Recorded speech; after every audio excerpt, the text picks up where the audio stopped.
کہتے ہیں کہ مکہ کے مشرکین نے مکہ کے 2 یہودی عالموں کے پاس اپنے آدمی بھیجے۔ یہ یہودی عالم مدینہ میں رہتے تھے۔ دونوں قاصدوں نے یہودی عالم سے ملاقات کی اور کہا کہ ہم آپ کے پاس اپنا ایک معاملہ لے کے آئے ہیں۔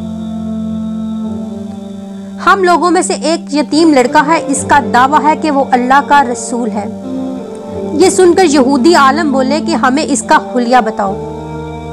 قاصدوں نے نبی کریم صلی اللہ علیہ وآلہ وسلم کا حلیہ بتا دیا۔ تب ان لوگوں نے پوچھا تم لوگوں میں سے کس نے ان کی پیروی کی؟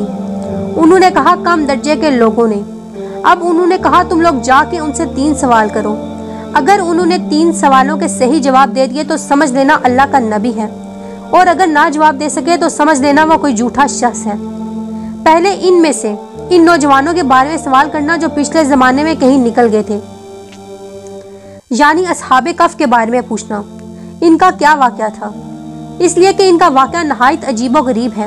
ہماری پرانی کتابوں کے علاوہ یہ واقعہ کہیں نہیں ملے گا۔ اگر وہ نبی ہے تو اللہ تعالیٰ سے اس کی خبر پا کر تم کو بتا دیں گے۔ پھر ان سے یہ پوچھنا کہ ذوالقرنین سکندر کون تھے اور اس کا کیا قصہ ہے۔ پھر ان سے روح کے بارے میں پوچھنا کہ کیا قصہ ہے۔ اگر انہوں نے پہلے 2 سوالوں کا صحیح جواب دے دیا اور ان کا واقعہ بتا دیا، اور انہوں نے روح کے بارے میں بھی اگر صحیح بتا دیا تو سمجھ لینا کہ یہ سچے نبی ہیں۔ قریشی مکہ کے قریشی بھیجے ہوئے لوگ 3 مذکورہ سوالوں کے جواب لے کر واپس مکہ آئے اور کہنے لگے ہم قریش سے ایسی چیزیں لے کے آئے ہیں، اس کے بعد ہمارے اور محمد کے درمیان فیصلہ ہو جائے گا کون صحیح اور کون غلط ہے۔ اب یہ تینوں مشرکین نبی کریم صلی اللہ علیہ وآلہ وسلم کے پاس آئے اور آپ سے کہا محمد اگر آپ اللہ کے سچے نبی ہیں تو ہمارے 3 سوالات کے جوابات بتا دیں کہ اصحاب کہف کون تھے، دوسرا سوال یہ کہ ذوالقرنین سکندر کون سے، اور تیسرا سوال یہ کہ روح کیا چیز ہے۔ کہتے ہیں کہ آپ صلی اللہ علیہ وآلہ وسلم نے ان کے یہ تینوں سوال سن کر کہا میں ان کے جوابات کل بتاؤں گا۔ نبی کریم صلی اللہ علیہ وآلہ وسلم نے اس جملے میں انشاءاللہ نہ کہا، فرمایا کہ انشاءاللہ میں تمہیں کل جواب دوں گا۔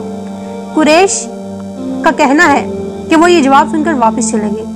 آپ صلی اللہ علیہ وآلہ وسلم وحی کا انتظار کرنے لگے، لیکن وحی نہ آئی۔ دوسرے دن وہ لوگ آ گئے، لیکن آپ صلی اللہ علیہ وآلہ وسلم نے ان کو کوئی جواب نہ دیا۔ وہ لوگ باتیں کرنے لگے کہ محمد کے رب نے ان کو چھوڑ دیا۔ ان لوگوں میں ابو لہب کی بیوی ام جمیلہ بھی تھی، اس نے بھی یہی کہا کہ میں دیکھتی ہوں تمہارے رب نے تمہیں چھوڑ دیا، تم سے ناراض ہو گیا۔ نبی کریم کو قریش کے لوگوں کی یہ بات بڑی ناگوار گزری، آپ بہت زیادہ غمزدہ اور پریشان ہو گئے۔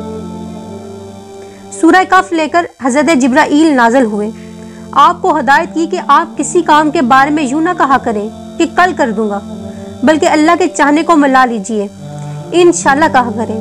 آپ بھول جائیں تو اپنے رب کا ذکر کیا کریں اور کہہ دیجئے کہ میرا رب مجھے نبوت کی دلیل بننے کی اعتبار سے اس سے بھی قریب بات بتا دے گا۔ پیارے دوستو، اس کا مطلب یہ تھا کہ آئندہ جب آپ کہیں کہ میں فلاں وقت پر یہ کام کروں گا تو اس کے ساتھ انشاءاللہ ضرور کہا کریں۔ اگر آپ اس کے ساتھ انشاءاللہ ملانا بھول گئے ہیں تو بعد میں انشاءاللہ کہہ دیجئے گا۔ اس موقع پر وحی میں دیر سے اسی بات کی وجہ سے ہوئی کہ آپ نے انشاءاللہ نہیں کہا۔ جب جبرائیل آپ کے پاس وحی لے کے اتنی دیر بعد آیا تو آپ نے جبرائیل سے کہا مجھے تشویش ہونے لگی تھی۔ جواب میں جبرائیل نے کہا آپ کے رب کے حکم کے بغیر ہم ایک زمانے سے دوسرے زمانے میں نہیں جا سکتے، نہ ایک جگہ سے دوسری جگہ جا سکتے ہیں۔ آپ کے رب نے آپ کو ہرگز نہیں چھوڑا، یہ سب اس کی حکمت کی وجہ سے ہوا ہے۔ پھر نبی کریم صلی اللہ علیہ وآلہ وسلم نے صحابہ کہف کے بارے میں بتایا، ذوالقرنین کے بارے میں بتایا، اور پھر آپ سے روح کے بارے میں بھی وضاحت کی۔ دوستو، یہاں آپ کو صحابہ کہف کے بارے میں تفصیل بتاتے ہیں، وہ تفصیل جو ابن کثیر میں بیان ہوئی ہے۔ وہ چند جوان تھے جو دین حق کی طرف مائل ہو گئے، اور یہ نوجوان پرہیزگار تھے اور اپنے رب کو معبود مانتے تھے، یعنی توحید کے قائل تھے، ایمان میں روز بروز بڑھ رہے تھے۔ یہ لوگ حضرت عیسیٰ علیہ السلام کے دین پر تھے، لیکن بعض روایات سے یہ بھی معلوم ہوتا ہے کہ یہ واقعہ حضرت عیسیٰ سے پہلے کا ہے، اس لیے کہ یہ سوال یہودیوں نے پوچھے تھے، تو اس کا مطلب ہے یہ واقعہ یہودیوں کی کتابوں میں پہلے سے موجود ہے۔ اس سے یہ ثابت ہوتا ہے کہ یہ واقعہ حضرت عیسیٰ علیہ السلام سے پہلے کا ہے۔ کہتے ہیں کہ قوم نے ان کی مخالفت کی، انہوں نے صبر کیا۔ اس زمانے کے بادشاہ کا نام دقیانوس تھا اور وہ مشرک تھا۔ کہتے ہیں اس میں बुत परस्ती और शिर्क पर लगा रखा था सबको, और था भी बहुत जालिम। इनके यहाँ सालाना मेला लगता था। उन्होंने वहाँ बुत परस्ती होती देखी और सब वहाँ से बेजार होकर निकल आए और एक दरख्त के नीचे जमा हो गए। इससे पहले ये लोग अलग अलग थे, एक दूसरे को जानते भी नहीं थे। जब आपस में बातचीत शुरू हुई तो पता चला कि ये सब बुत परस्ती से बेजार हैं और वहाँ से चले आए हैं। अब ये सारे आपस में घुल मिल गए और उन्होंने एक जगह मुकर्रर कर ली। रफ्ता रफ्ता मुश्रिक कौम इसके बारे में जानने लगी और उनको पता चल गया। वो इनको पकड़ के बादशाह के पास ले गए। बादशाह से इनसे सवाल किया तो उन्होंने दिलेरी के साथ शिर्क का जवाब दिया।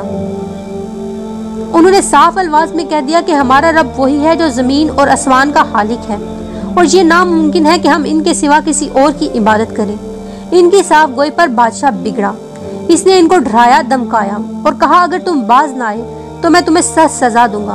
बादशाह का यह हुक्म सुनकर इन लोगों के दिलों में कोई कमजोरी ना पैदा हुई। इनके दिल और मजबूत हो गए, लेकिन उन्होंने महसूस कर लिया कि यहाँ रहकर इनकी दीनदारी कायम नहीं रह सकती। इसलिए उन्होंने सब कुछ छोड़कर वहाँ से निकलने का इरादा कर लिया। जब ये लोग अपने दीन को बचाने के लिए कुर्बानी देने पर तैयार हो गए तो इन पर अल्लाह ताला की रहमत नाजिल हुई।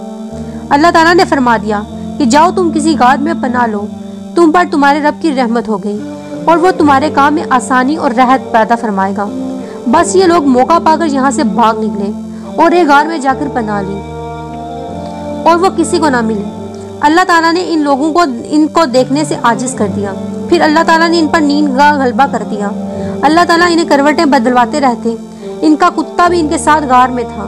प्यारे दोस्तों, जिस तरह अल्लाह ताला ने इन पर अपनी कुदरत कामला से सुला दिया, इस तरह इनको जगा दिया। वो 309 साल तक सोते रहे। जब वो जागे तो बिल्कुल ऐसे ही थे जैसे कल सोए हों। इनके बदन, बाल, खाल हर चीज से ही सलामत थी, बिल्कुल ऐसे ही जैसे कल सोए हों। किसी किस्म की कोई तब्दीली वाक़या ना हुई और वो आपस में कहने लगे, क्यों भाई हम कितनी देर तक सोते रहे? तो इनमें से एक बोला, शायद एक दिन से भी कम।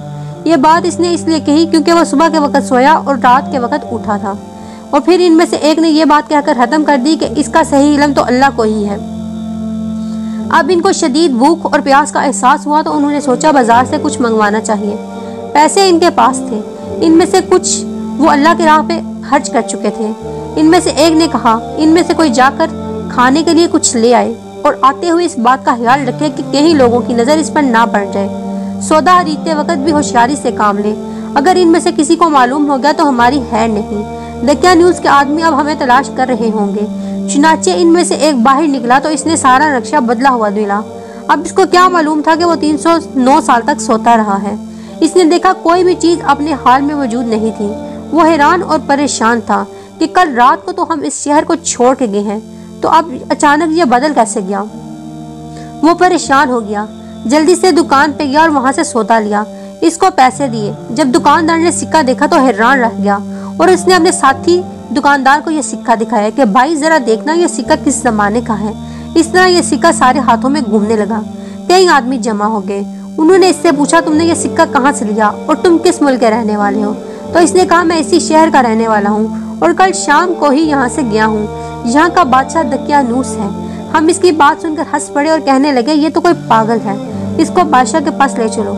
जब बादशाह के पास गए तो इसने पूछा इस नौजवान से कि तुम कौन हो? तो इसने तमाम हाल बादशाह को सुनाया। बादशाह ये सुनकर हैरत ज़दा हो गया।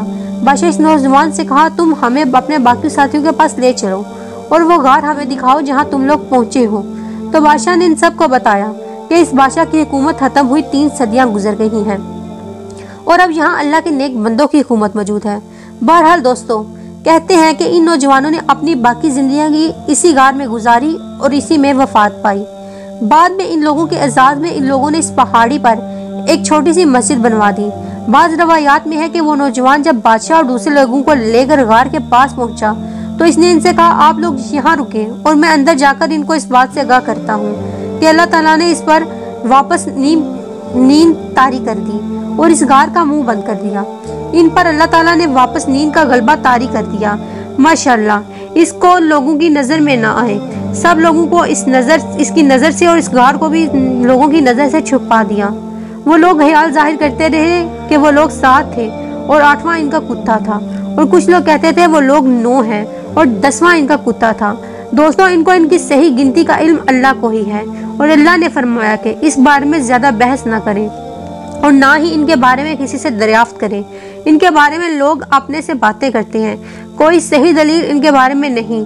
معلوم ہوا کہ تعداد کے بارے میں زیادہ بحث نہیں کرنی چاہیے۔ دوستو، دوسرا اور تیسرے سوال کا جواب ہم آپ کو اگلی ویڈیو میں دیں گے، اور یہ بھی ضرور بتائیے گا کہ آپ کو یہ ویڈیو کیسی لگی۔